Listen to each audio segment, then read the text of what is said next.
السلام علیکم ناظرین، ایس ایس نیوز کے ساتھ میں ہوں عائشہ سجاد۔ سب سے پہلے اہم خبروں سے آگاہ کرتے چلیں۔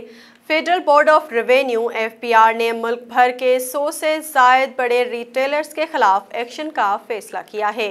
FBR کی جانب سے جاری بیان میں کہا گیا ہے کہ پوائنٹ آف سیل سے غیر منسلک ریٹیلرز کا انپوٹ ٹیکس کلیم ضبط کیا جائے گا۔ POS سے منسلک ہونے کے لیے بڑے ریٹیلرز کو 10 اگست کی ڈیڈ لائن دی گئی ہے۔ 10 اگست تک ریٹیلرز منسلک نہ ہوئے تو انپوٹ ٹیکس کلیم تصور نہیں ہوگا۔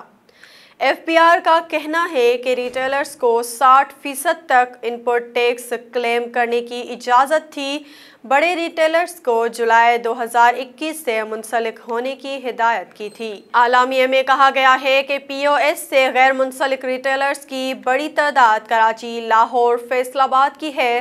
ریٹیلرز کے خلاف نوٹس جاری کر کے کارروائی کا آغاز کیا جائے گا۔